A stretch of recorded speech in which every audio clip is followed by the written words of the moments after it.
Hello and welcome to Matcha Mornings, part of the Wander Barn Podcast Network. I'm your host, Amanda Kingsmith, and I'm excited to dive deep on topics around holistic health, the power of food, hormone health, how the practices of yoga can impact our health and well-being, and much more. So grab your cup of tea, settle in, and let's get started. Hello, everyone, and welcome back for another episode of Matcha Mornings. I am so grateful that you've decided to join me for today's episode of the show. And today on the podcast, I am thrilled to be joined by Jennifer Kreatsoulas. Jennifer is a certified yoga therapist specializing in eating disorders and body image. She is the founder of Yoga for Eating Disorders, creator and host of Real Body Talk, author of Body Mindful Yoga, an international speaker and mental health advocate.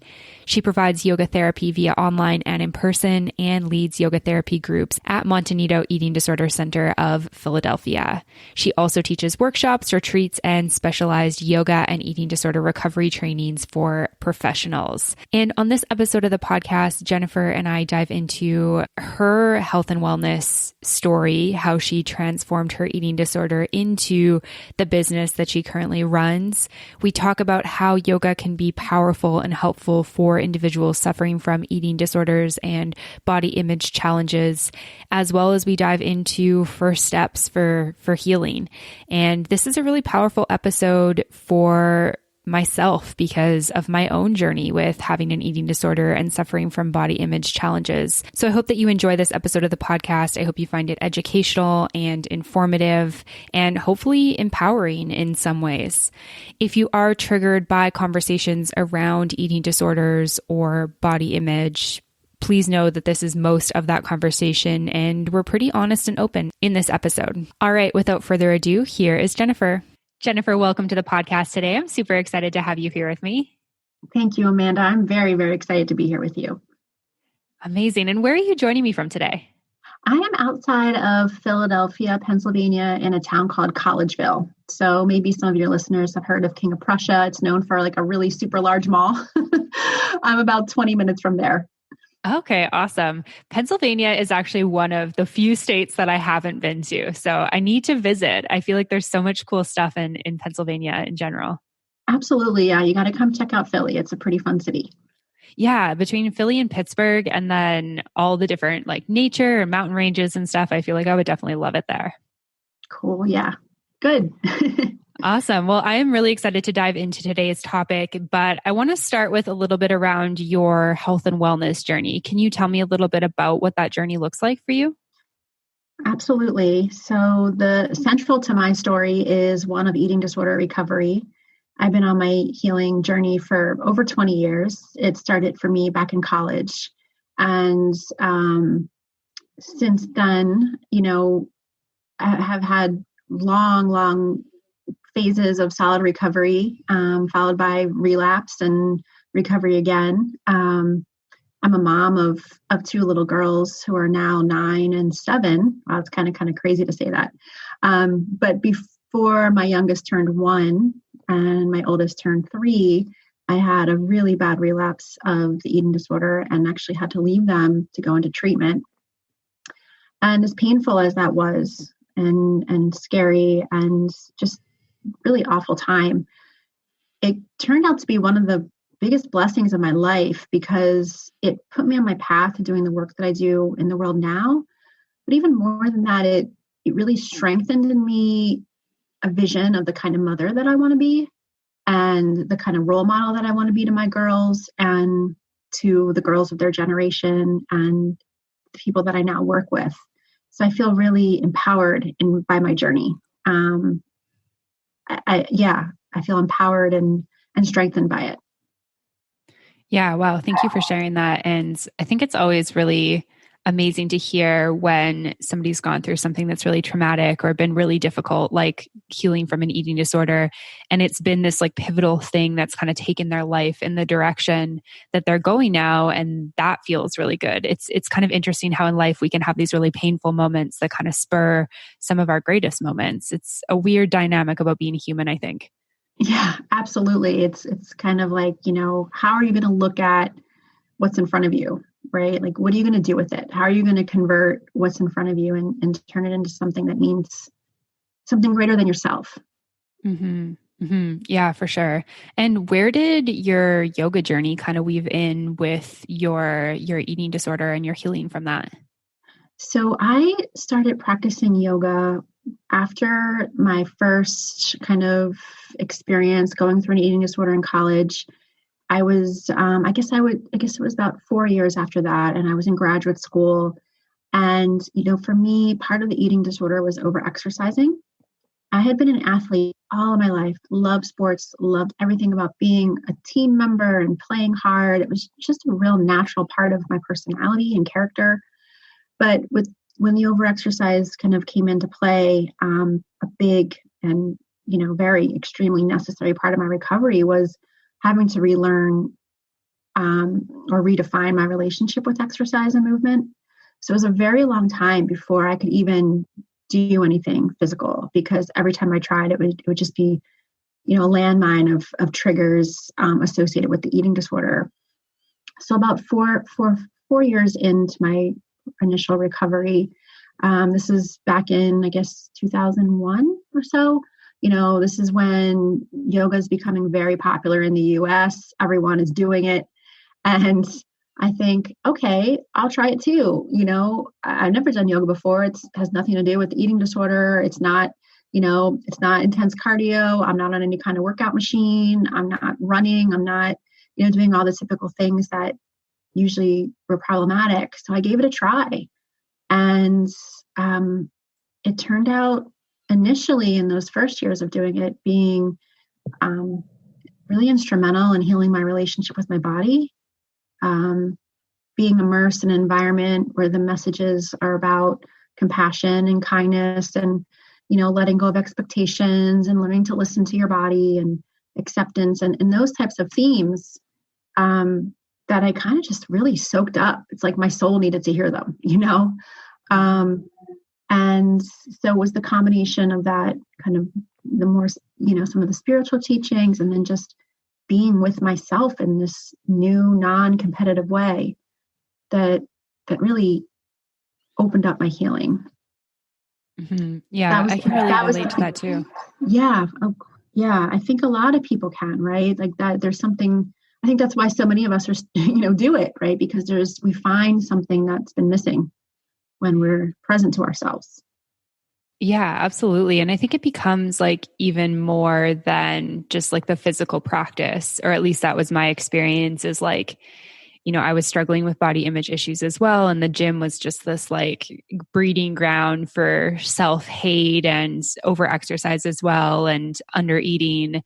And with yoga, not having mirrors, not having this like pressure to stare at myself. And then also this ability to like move my body, but then tune into my mind was this thing that I just hadn't been doing prior. And I feel like it was so healing in so many ways, both physically and mentally for me.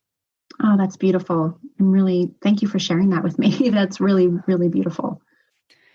Yeah, absolutely. Thank you. And I'm curious if we can dive into a little bit of just your healing, because I think that for a lot of people listening, there's mostly women listening, which I'm certainly not taking away from the male experience of having eating disorders or body image issues. But I think for most women, or at least most women I talk to in a really vulnerable way, it's like most of us can relate to comparing our bodies to other women's bodies or feeling like they're not good enough or counting calories or not eating something because we feel like we can't and that type of thing.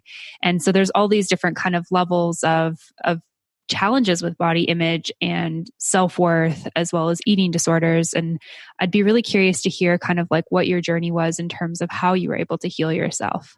Mm-hmm. Absolutely.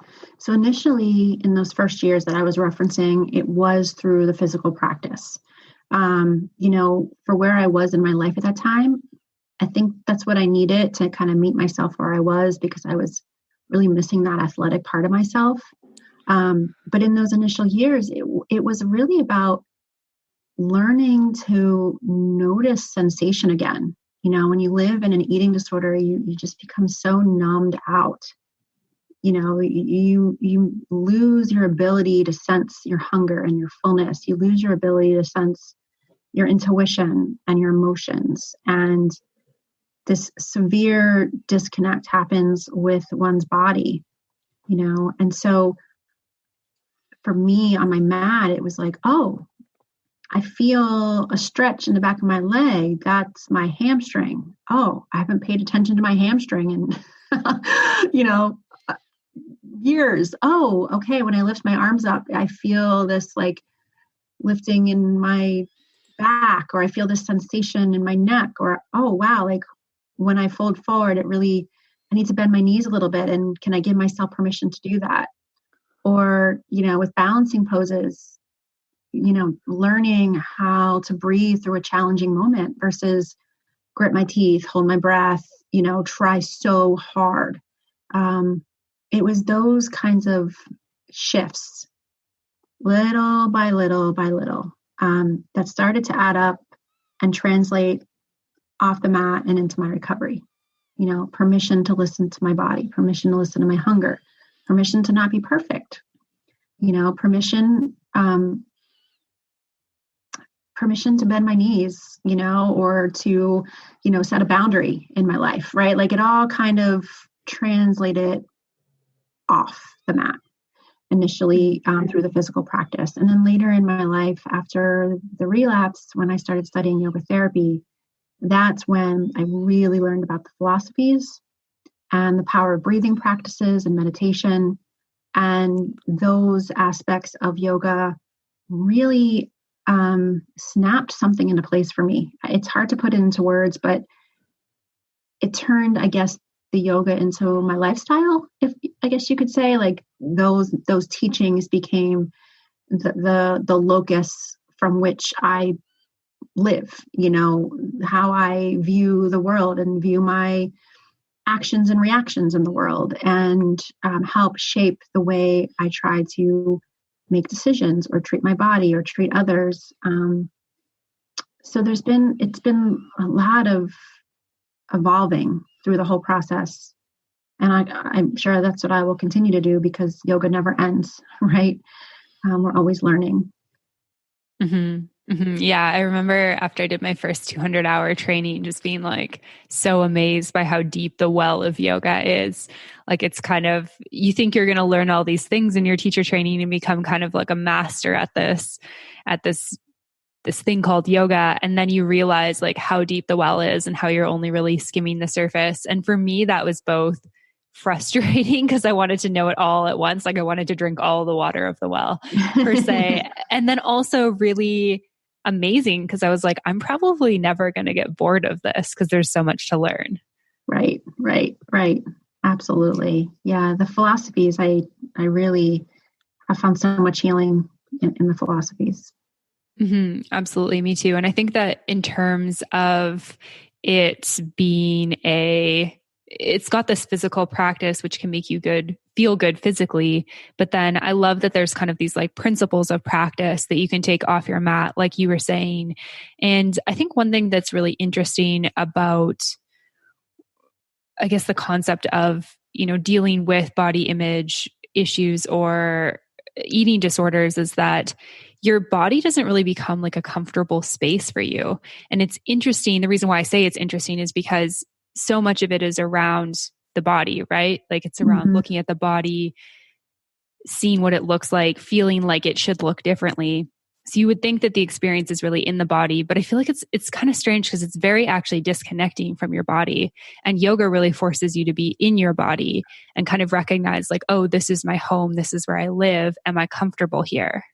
Does that kind of make sense? Absolutely. Oh yeah, absolutely. I agree with you 100%.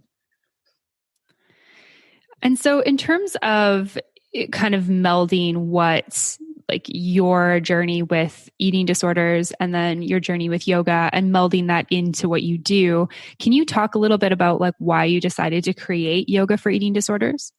Sure. So I mentioned that I studied yoga therapy. I completed a 3-year program several years ago, and yoga therapy is different than a yoga class.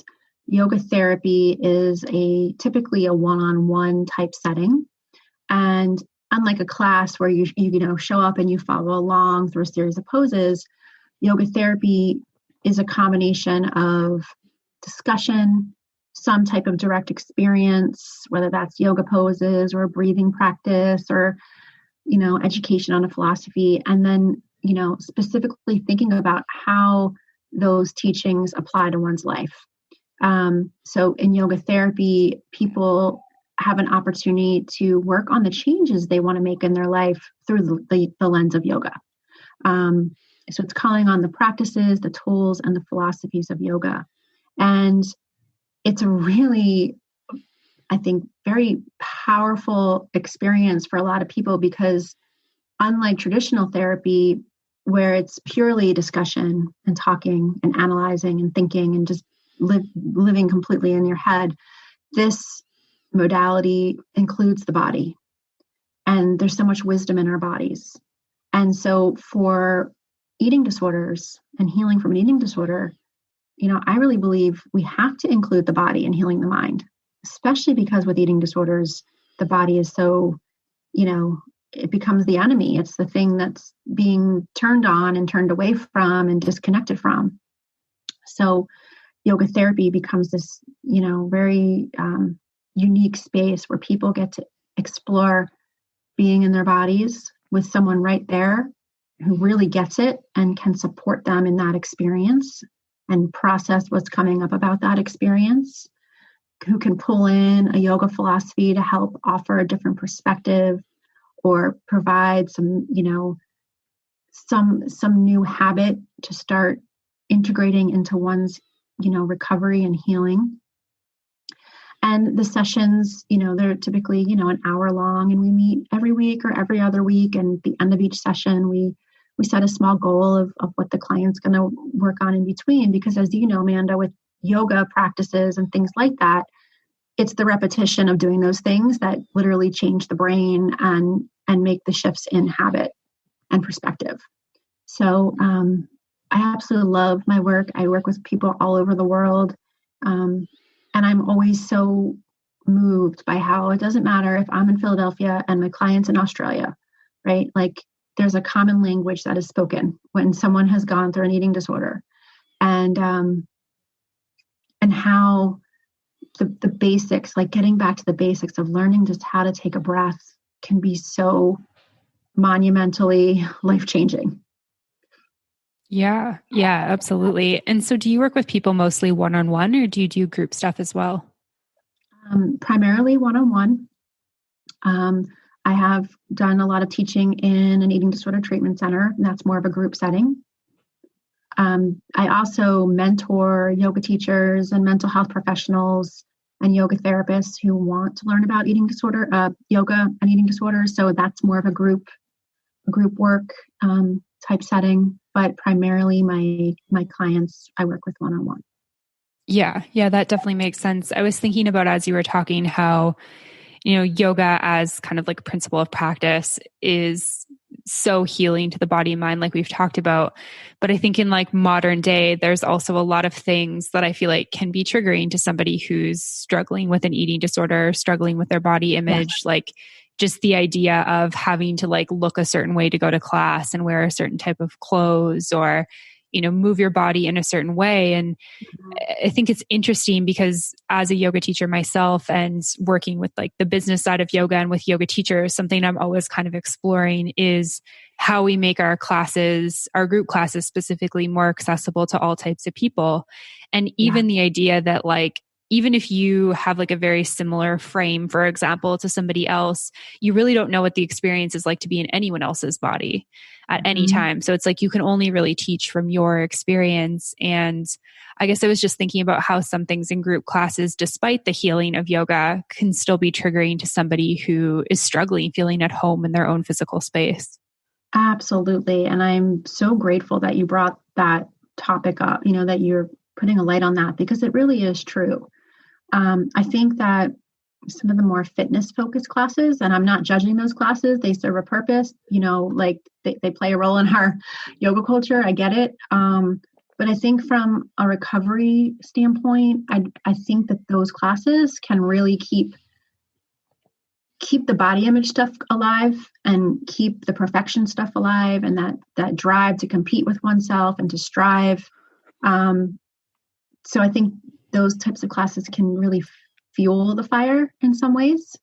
I think sometimes a lot of language that's used to teach yoga poses can be extremely triggering to people. I'm really grateful for the trauma sensitive yoga movement and the trauma informed, yoga classes that are offered in public spaces. And I always recommend people that if they're looking to try yoga, to see if they can, look around and try to find a teacher who's certified in yoga sensitive, or they identify themselves as teaching yoga and trauma informed, not yoga sensitive, trauma sensitive or trauma informed yoga, because those offerings are going to be very aware of language, of use of space, of the poses that are being offered, and just the tone of the class.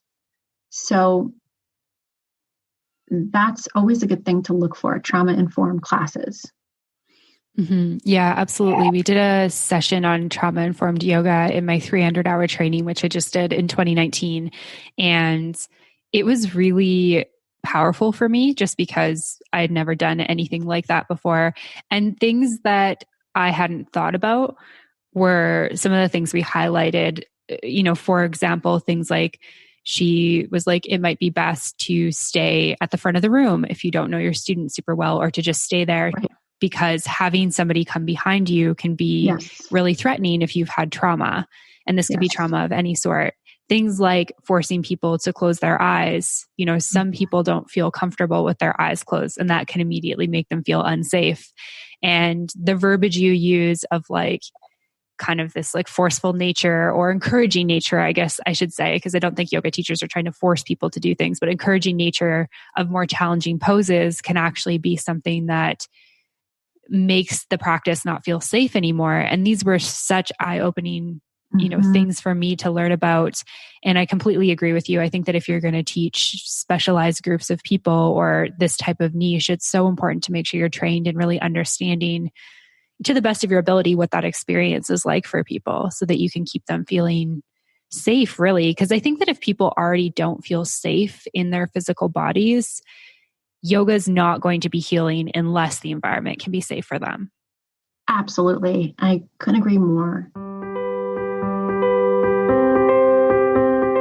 Hey everyone, we're just taking a quick break from the show to talk about Energy Bits. Energy Bits are spirulina tablets made of one ingredient, algae. Nothing added, nothing subtracted, just 100% plant-based algae nutrition. No sugar, no caffeine, no gluten, no soy, no additives, no GMOs, no preservatives, no binders, nothing artificial. Just 100% algae, 100% green, 100% healthy, and 100% pure. Pure and simple, the way food should be. They have high protein, high beta carotene, high iron, high chlorophyll, high antioxidants, and over 40 plus vitamins, including the B vitamins. They have electrolytes, including magnesium, potassium, and are a great source of essential fatty acids. Honestly, I could go on and on and on about how great Energy Bits are for you, and that's why I've decided to partner with them. If you want to learn more about Energy Bits or order some yourself, you can head on over to energybits.com to learn more. Use the code WANDERBARN to get 20% off your order. Once again, that's energybits.com and use the code WANDERBARN for 20% off your order. All right, back to the episode. I think one thing that was really interesting for me is after we did our trauma-informed session, we had a group discussion around it. And we started talking about how, why are we kind of differentiating between or assuming that we know anything about the students that are coming to our classes. So somebody hears yoga is amazing and they come and we assume that they're quote unquote normal and that maybe they don't have any trauma because they're not in a specialized class. But you can't just assume that of people, because everyone's lived a life experience. And just because they show up in a certain way that day doesn't mean that they don't have things that don't trigger them from past experiences. And so I love the idea of, as yoga teachers, bringing in more of these principles and just trying to make everyone feel safe and not assuming anything about anyone, because we really don't know. I mean, maybe you do know your students, but in general, we don't know all of our students' pasts. No, we don't. We really don't. And I lead a yoga and eating disorders mentoring group for yoga teachers and yoga therapists and mental health professionals. And we, over 6 weeks, sometimes longer, we kind of look at like, what are the nuances of sharing yoga with those who are in eating disorder recovery? What does that mean for the types of poses we offer and the way we teach them? What does that mean around, awareness of just how tumultuous recovery is, and awareness of around what a big ask it is to ask people to move their bodies when their bodies is the last thing they want to be in. Mm-hmm. Yeah, absolutely. I think that's super important. And I think something that was kind of a part of my journey with healing from having, body image issues was I got into Bikram yoga, and, they do have the mirrors in the room. And one of the things they use as their marketing is like, oh, you'll burn like 600 calories or something like that. So for me, that was immediately like kind of triggered this addictive mindset of wanting to burn calories and work really hard. And, I wanted to look in the mirror and feel like I looked really strong and thin and like I was doing it properly and that type of thing. And you can kind of get in this mindset of like, you feel like you're doing something good for yourself. And until you kind of pull out of it, you don't realize how toxic that was. And I'm not trying to like, crap on Bikram yoga or anything like that. I know tons of people who love it. But for me, it was this thing that really set me down, a similar spiral to being in, boot camp classes where it was about like, looking at your butt constantly and that type of thing, as opposed to this like healing modality. Yet I wasn't able in that moment to like fully connect to that. And the thing that was interesting too, is I had a Fitbit at the time. This was when Fitbits like first came out. They were like pretty cool and stuff like that. Right. It was like the ones you clipped onto your shorts or your pants. And if my Fitbit didn't tell me I was like burning the calories that I'd been told in the marketing I would, then I'd be like, oh, I need to push myself harder. I need to go for a run later today and stuff like that. And that is just, from the perspective of, having these really, I guess these challenges with eating and with body image stuff, it's like that can just be a spiral that's so hard to get yourself out of. And basically since then, I pretty much haven't done yoga in that form because I just find it's just too much. It kind of takes me down that path of like unhealthy thinking. Yeah. Yeah, absolutely. And it's, always my hope that those who, start down that path have the support to reflect back to them, the question of like, hey, is this helping you, or is this kind of feeding the fire? Right. Because like you said, sometimes, it's so habitual, the type of thinking that you're talking about, that we sometimes need people to remind us like, this isn't serving you. This isn't helping you. And so if there's, therapists or support people of those with eating disorders listening, check in with your people who are doing yoga, right? Because sometimes it can be used as part of an eating disorder, depending on the types of classes they go into. And so for anyone who's listening who might be struggling with their body image, or maybe has struggled with or is struggled with an eating disorder, how do we start to heal from these types of thought patterns, these types of addictions, and these types of challenges? That's a big question. I don't know if I can pinpoint a starting point, but I think the awareness is a good starting point. Like the awareness that something isn't feeling right. The awareness that one is suffering in some way, because it's so easy to just push through it all. It's so easy to just think this is as good as it gets. Like this is who I am, and this is what I deal with, and these are my issues. And then we start identifying ourselves through these diagnoses or these labels, right? And we become attached to them, and we lose ourselves in it all. And so I feel like a really important starting point is just that moment of awareness, like, hey, I'm not okay, and I need help. Yeah. And that's a big thing to do. To recognize that you need help is huge. It is a huge thing to do. And it takes a lot of courage to speak that, to say that out loud. Right. So I'm not sure if that answers your question. It's a big question. Yeah, no, it definitely it definitely does. And I love the idea of starting with awareness, recognizing that you want help, and then asking for that help. And of course, seeking assistance from like a medical professional is definitely something that I would recommend. And I'm sure you would as well. And then from there, and maybe more specifically with people who are kind of feeling like, okay, my body image isn't very strong right now. What can we start doing with kind of like our yoga practices, our physical practices, to start shifting our mindset in some ways, like to start cultivating safety within our bodies? One thing is to think about what are the types of settings that you're going in.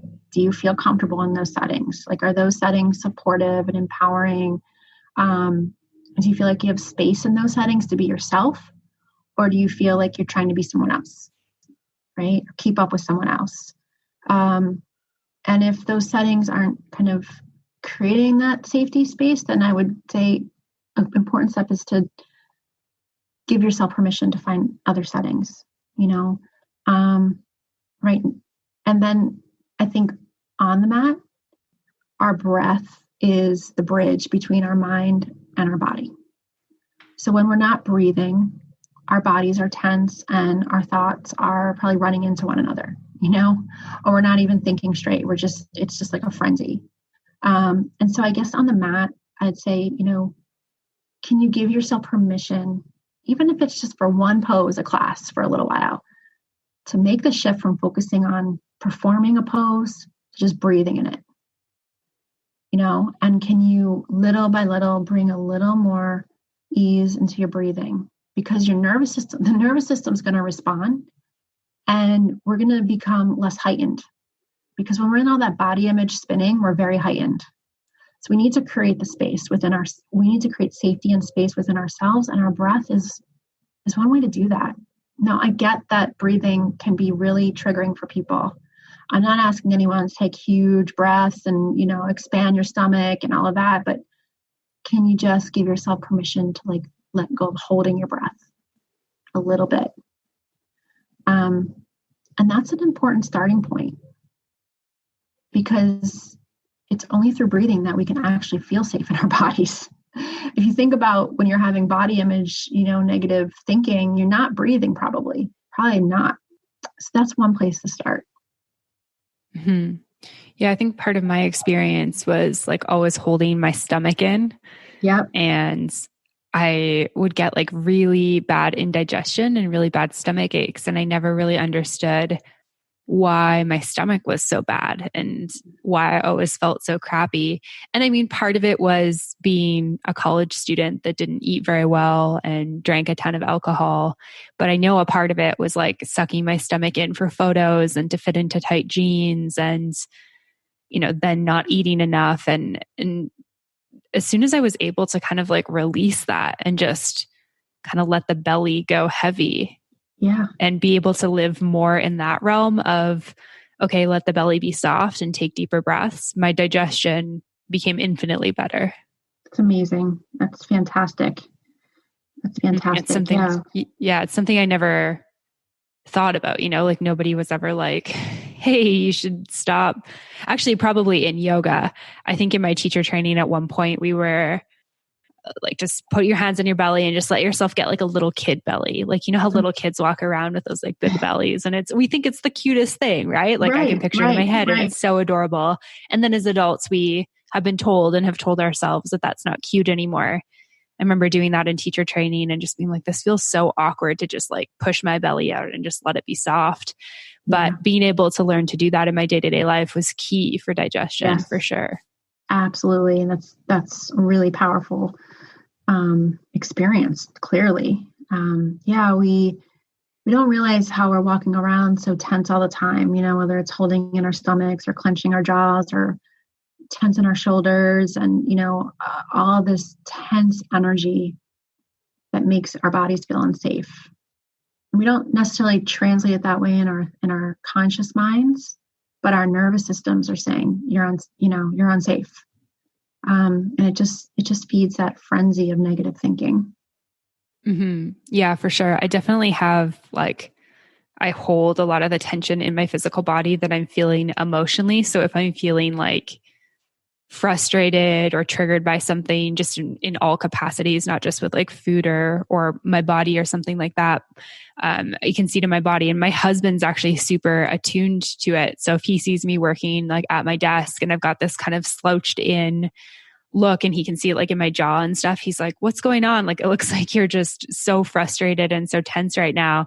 And then I kind of become aware of it because it's this unconscious thing. And I'm like, oh, take a breath. Like, I'm just holding my breath in, just taking like little sips of breath so that I don't pass out essentially.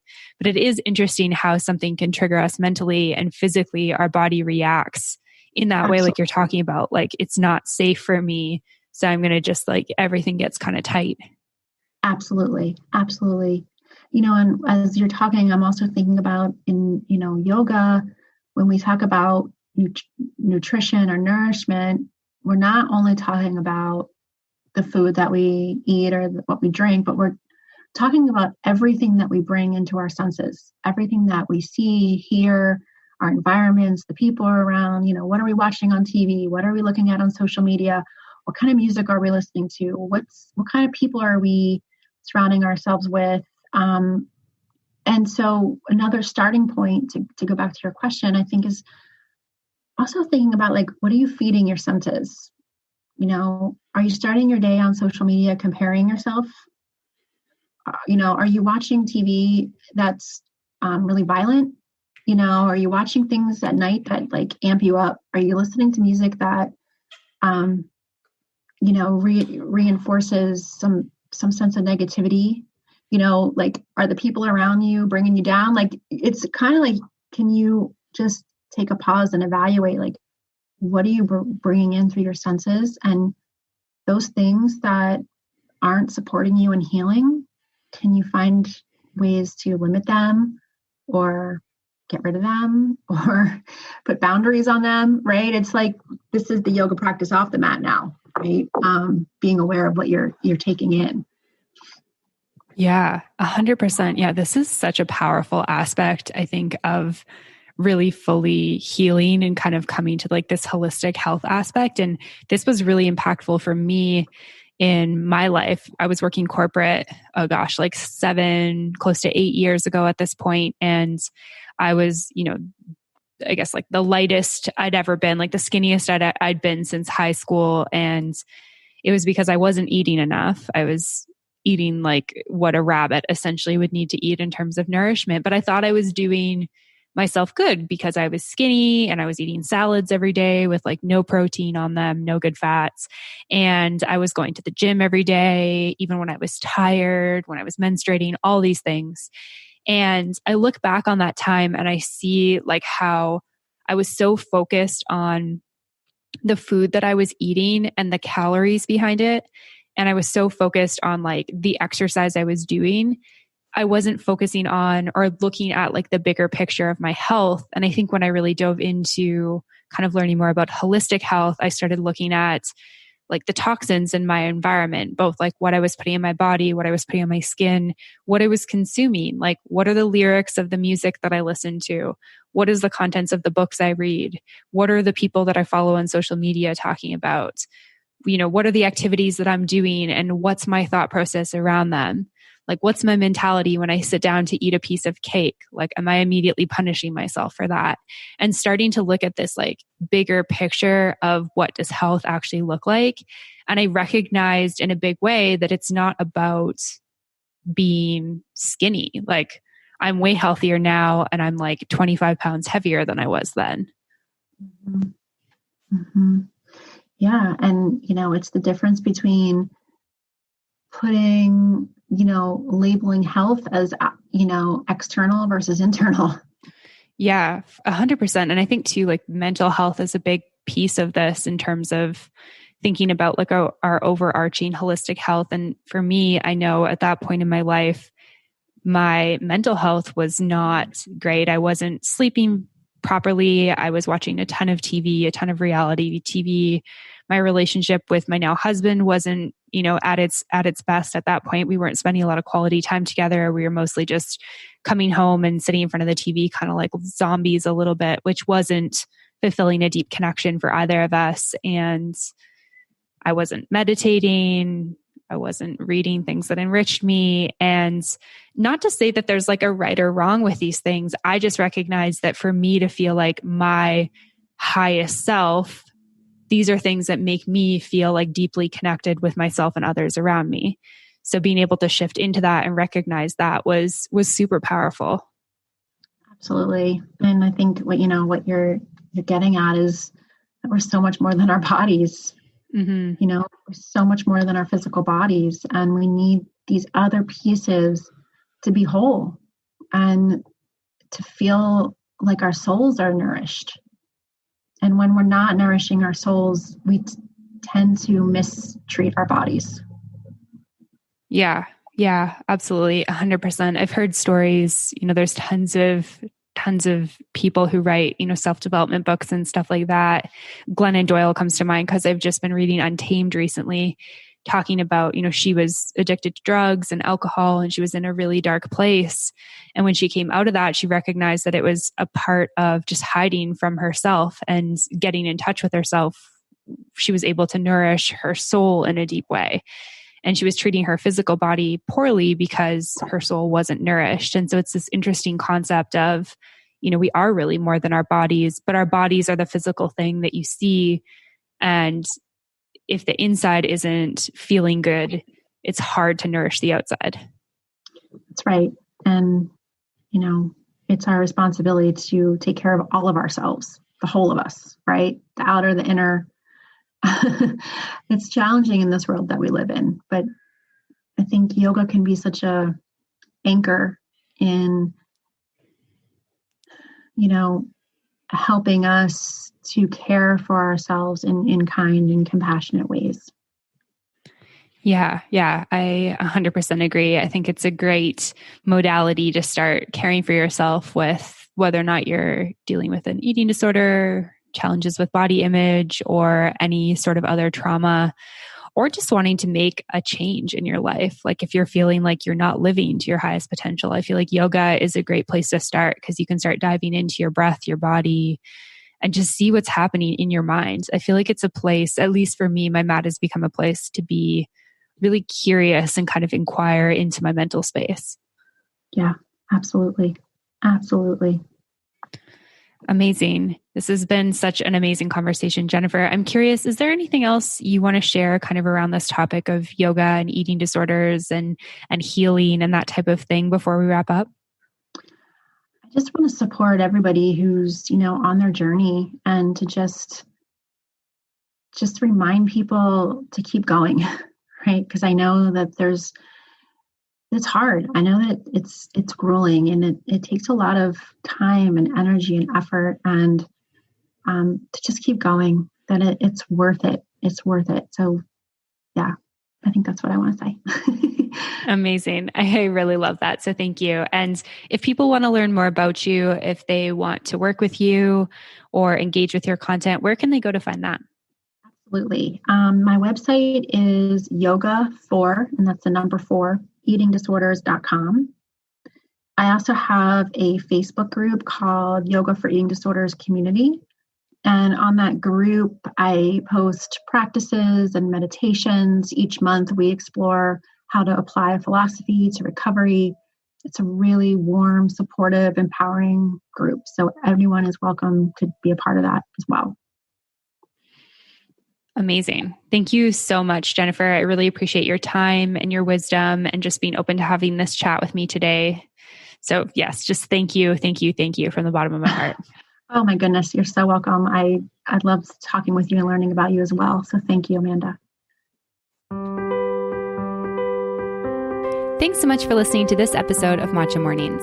To find links mentioned in this episode, show notes, photos, and more, head on over to wanderbarn.com/podcast/matcha-mornings. To be the first to know about brand new episodes of Matcha Mornings, subscribe on your podcast app. If you enjoyed this episode of the show, please leave a review or send me an email at wanderbarn@gmail.com with the subject line Matcha Mornings. To follow along with me, Amanda Kingsmith, you can find me on Instagram at Amanda Kingsmith to learn more about other fun projects I'm working on. To find more great podcasts like this one on topics such as travel, the business of yoga, cryptocurrency, and more, head on over to wanderbarn.com. Thanks for listening, and I'll see you soon.